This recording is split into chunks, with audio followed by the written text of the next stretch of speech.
Life moves fast, and so should the answers to your biggest questions.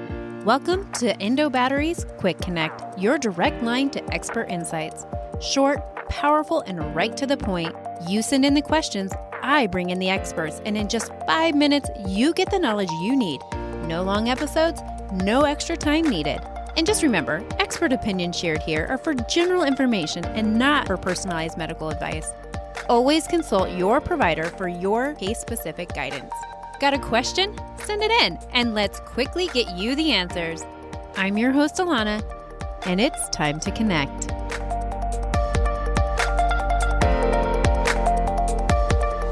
Today, we're joined by Sarah Rae from Pacific Northwest Endometriosis Nutrition. She is a registered dietitian specializing in endometriosis and fertility nutrition. She's here to cut through the noise and share real evidence-based strategies to help you fuel your body without the confusion.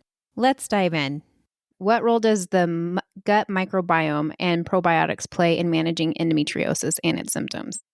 Yeah, so gut health is something that I focus on a lot with endometriosis care because when we're living in a chronically inflamed state, or maybe we've been treated for a lot of UTIs when we haven't been diagnosed with endometriosis yet, or we're getting constant infections from weak immune system, that can really throw off our gut balance. So we have this direct connection between our brain and our gut, and we know that when our gut microbiome is off, we can have more anxiety, we can have more stress, we can have more depression, and we might just feel more pain.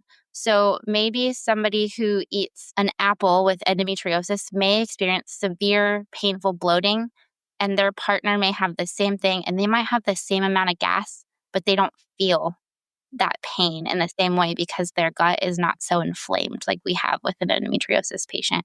Probiotics the evidence is still really mixed for them, and we're going to get the most benefit from a probiotic if we do something like GI mapping, where they actually take a stool sample and they look at what is out of balance, and then we add that probiotic in. As with a lot of things, it's something that's not generally covered by insurance or not accessible for a lot of people. Right. So there are certain strains of probiotics that are helpful for constipation specifically, if that's what you're struggling with, or helpful for if you're having diarrhea. And so working with a professional who understands probiotics is going to have the most benefit if you want to take it as a supplement, because if it's not that strain of bacteria that you need, it's really not going to do anything or change your symptoms. Right. There's also the issue of, are we actually getting the probiotics? So are they living through our stomach acid and things like that? So the most benefit we're going to get from probiotics, and everybody can do, is eat probiotic-rich foods. So that is things that are fermented, like tempeh if you're eating soy. Miso is another one. We can have things like kombucha, yogurts. Cottage cheese has a little bit of probiotics in it.